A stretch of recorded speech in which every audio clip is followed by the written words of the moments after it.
Ko te ahuahu te maunga, ko parawhenua te marae, ko te uritaniwha me Ngati Haneira ngā hapū, ko ngāpui te iwi, ko Ronda taku ingoa, no kirikiri ahau, no reira, ngā mihi mahana kia koutou katoa.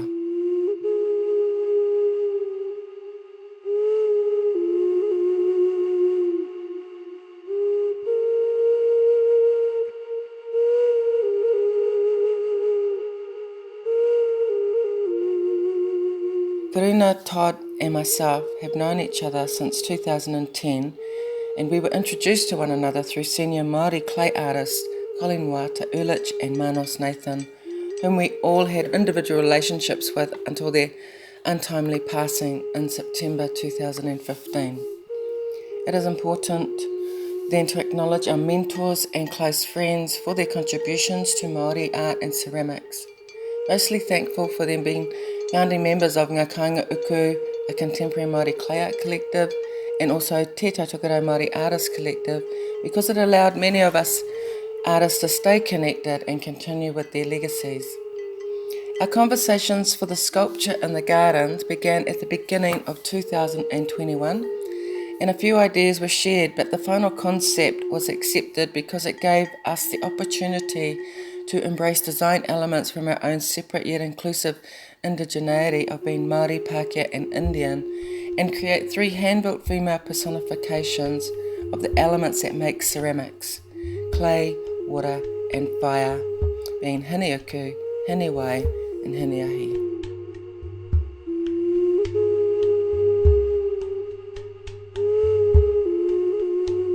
So Rhonda worked on the design on paper and on maquette before Todd and I headed up there earlier this year with about 200 kilos of clay, and we were Rhonda's assistants, where we coiled the clay for her and prepped it and then gave it to her so that she was able to build the sculpture in pretty quick fashion. Yes. And then we left, once we'd bulked out the main part of the sculpture, we then left it with Rhonda for another week, and she did the finer detail, and then we drove up and brought the sculptures back to our studio here, and then Todd made plaster moulds of the model that Rhonda had made.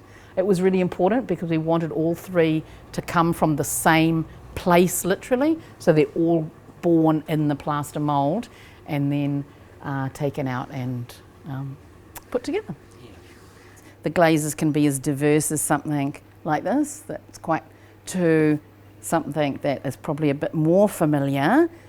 And so my role in this is really to take the vision of the artists, combine it with my own and plus my experience and knowledge, and try to communicate that through the surfaces so that each layer of the sculptures, from the uku to the carving, every single layer has a meaning to it. And of course the firing, that's like the, oh, yes, the cream on the top, you know, the last 20-30%, you know, it's all about the firing.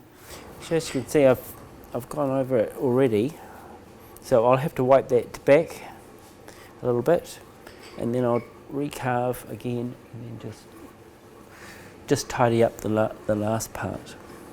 So the piece Todd's working on right now is Hine Ukurangi, and what I'm thinking, and what we're thinking about here, is that her surface decoration will be using all of the slips and the terra sigillatas that we've got from the artists. So the 3 of us that are working on this piece have all got clays from our own whenua, from our spaces, and then I'm going to use those to decorate the outside along with the botanic garden, so it weaves all of us in that piece. It's in so many creation stories.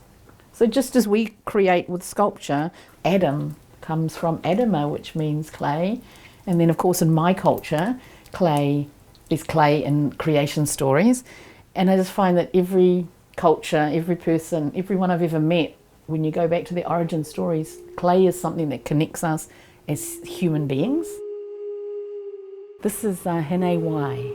So here we'll be doing the rain to represent the water going downwards, and then of course here, and then into Awa, and then down into the moana at the bottom.